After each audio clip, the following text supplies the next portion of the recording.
Before the sands shifted and history was made, Arabia was a land forgotten by empires, a place where deserts ruled and survival bred strength. In its scorching heat, fierce tribes rose, poets ruled with words, and loyalty to the tribe was life itself. Yet amid the chaos, whispers of true faith remained. Traders crossed ancient routes, empires clashed at its borders, and idols filled the Kaaba's sacred grounds.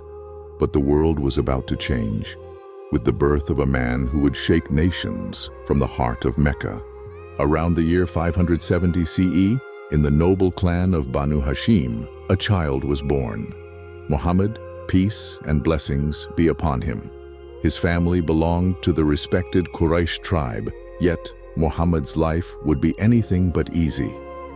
Before he could even open his eyes to the world, his father Abdullah passed away during a trading journey. At just 6 years old, he lost his mother, Amina, too, leaving young Muhammad an orphan in a world that often looked down upon the weak. Raised first by his grandfather, Abd al-Muttalib, and then by his uncle, Abu Talib, Muhammad grew up with strength forged through hardship and love shaped by loss. Though he came from noble blood, Muhammad, peace be upon him, lived modestly. His clan, Banu Hashim, was respected, but not among the wealthiest of the Quraysh. As a boy, he traveled north to Syria on trading missions with his uncle, learning the skills of the merchant and the wisdom of the traveler. Through every deal and every journey, Muhammad's honesty stood out. People began to call him As-Sadiq, the truthful, and Al-Amin, the trustworthy. By his 20s, Muhammad had become a respected merchant, known not just for his skill, but for his unwavering character. One person who took special notice of Muhammad's character was Khadija, a wealthy and noble widow of Mecca. Impressed by his honesty and skill, she hired him to manage her trade affairs. Their partnership grew into something greater. At 25 years old, Muhammad accepted a marriage proposal from Khadija, a woman 15 years his senior. It was a union built on trust, love, and mutual respect. A marriage that would later withstand the greatest trials of life and faith. Mecca was a city of idols and false gods. Hundreds of stone and wooden figures surrounded the Kaaba, but deep within, a few still held onto the ancient faith of Ibrahim, belief in one true God.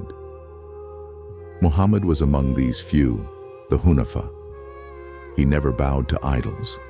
He sought solitude, silence, and reflection. Often he would climb the rugged mountains, retreating to the cave of Hira, 5 kilometers from Mecca, to contemplate the Creator and the state of mankind. It was here, in the stillness of the night, that his heart prepared for the greatest revelation the world would ever know.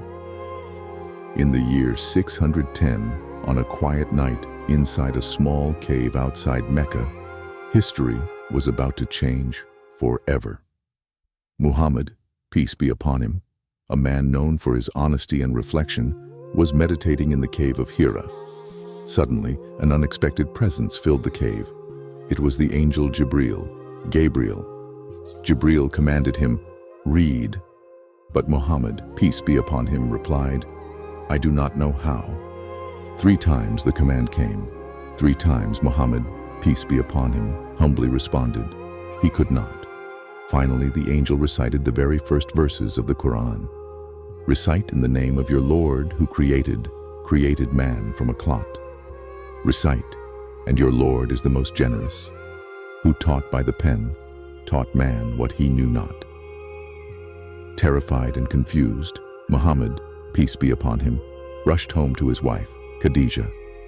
She listened, comforted him, and believed in him instantly. Khadija sought advice from her cousin, a man knowledgeable in earlier scriptures. Without hesitation, he confirmed, Muhammad, peace be upon him, had received a true message from God, just like Moses and Jesus before him. Strengthened by their support, Muhammad, peace be upon him, accepted his mission. Islam was born. The first to embrace Islam were those closest to him: his wife Khadija, his best friend Abu Bakr, his young cousin Ali, and his servant Zayd.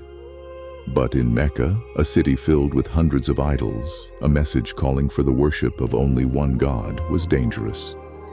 Islam taught that the idols were powerless, mere stones and wood. Only Allah was worthy of worship. A day of judgment was near, and all would be held accountable for their actions. Beyond belief in one God, Islam challenged the injustices of Meccan society. The exploitation of the poor, the obsession with wealth, and the deep divisions between classes. In the Quran, Allah warns, "Woe to every scorner and mocker who collects wealth and counts it, thinking his wealth will make him immortal. No, he will surely be thrown into the fire." Mecca was not just a religious hub, it was a center of business. Pilgrims from all over Arabia visited the Kaaba, bringing wealth to the Quraysh tribe. Muhammad's, peace be upon him, message threatened this. If the idols lost their importance, so would the trade and profits. Knowing the danger, the early Muslims practiced their faith in secret. They were few in number, mostly the poor, the marginalized, and the enslaved, those who found hope in Islam's message of equality. But even in secrecy, the message of Islam was growing, promising a future where faith and justice would transform the world forever. This was just the beginning. The beginning of a revolution of the heart, mind, and soul. As the Muslim community in Mecca steadily grew, it became impossible for the Quraysh to ignore. In the early days, Muslims prayed quietly on the town's outskirts, but as their numbers increased, they were spotted by idol worshippers. At first, the Quraysh mocked them, seeing Islam as a passing oddity. However, when they realized that the new teachings of monotheism, equality, and social justice threatened their traditions and authority, they shifted from mockery to hostility. The Quraysh concluded that the solution was to target the source, Muhammad. Arab tribal traditions made it difficult to directly harm Muhammad. Although he was an orphan, he was under the protection of his uncle, Abu Talib, the respected leader of the Banu Hashim clan. Abu Talib, though not a Muslim, fiercely defended his nephew out of honor and loyalty to Arab customs. Killing Muhammad would have risked a bloody clan war, something the Quraysh wanted to avoid. However, many of Muhammad's followers, lacking clan protection, became easy targets. The Quraysh resorted to harassment and discrimination, aiming to crush the young faith by isolating and persecuting its believers. The Quraysh also worked to block Islam's spread beyond Mecca. When a group of Muslim refugees fled to Abyssinia, the Quraysh pursued them, trying to persuade the Christian king to hand them back. But after hearing Ja'far, a Muslim leader, speak about Islamic views on Jesus and Mary, the king refused to betray the Muslims.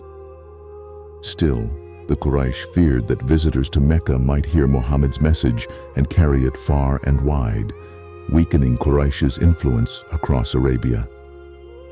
In 617 CE, the Quraysh escalated their efforts by imposing a harsh boycott on Muhammad's clan, Banu Hashim. No trade, no marriage, and no social dealings were allowed with them. Forced into a barren valley outside Mecca, the Muslims endured hunger, isolation, and immense hardship. Despite the risk, Muslims outside Banu Hashim, like Abu Bakr, Umar, and Uthman, secretly aided their brothers and sisters. Their sacrifices demonstrated Islam's powerful teaching, loyalty to faith above tribal ties. Though the boycott ended after a little over a year, its scars remained. The persecution and deprivation deeply affected the Muslims. It contributed to the loss of two pillars of support for Muhammad, his beloved wife Khadija and his protective uncle Abu Talib. Khadija had been his greatest supporter, and Abu Talib his shield from Quraysh's aggression. Their deaths left Muhammad vulnerable, and Quraysh grew increasingly aggressive. Seeking a new home for his message, Muhammad turned to the nearby town of Ta'if. However, the leaders of Ta'if rejected him harshly. As he left, crowds mocked and stoned him, leaving him bloodied and wounded. Islamic tradition holds that the angel Jibril offered to destroy the city for its cruelty, but Muhammad, embodying mercy, declined, hoping that future generations would embrace Islam. His patience and compassion during this painful moment would echo through Muslim history. Despite these setbacks, Muhammad's mission was far from over. Soon, a new opportunity emerged. In the northern oasis town of Yathrib, two rival Arab tribes, Aws and Khazraj, needed a neutral leader to mediate their conflicts. Knowing of Muhammad's reputation for honesty and justice, they invited him to lead their community. Muhammad agreed and encouraged his followers to migrate there, escaping Quraysh's oppression. In 622 CE, Muhammad and his close companion Abu Bakr secretly left Mecca, narrowly avoiding Quraysh's plot to kill him. Their journey led them to Yathrib, soon to be known as Al-Madinah Al-Munawwara, the Radiant City. There, Islam would finally find the freedom it needed to flourish, setting the stage for a new chapter in the history of the Muslim community. In our next video, we'll dive into the life of the Prophet Muhammad, peace be upon him, in Medina, where Islam began to thrive. We'll explore the key battles he faced, the challenges and victories, and the final moments of his prophethood. Stay tuned to discover how it all unfolds.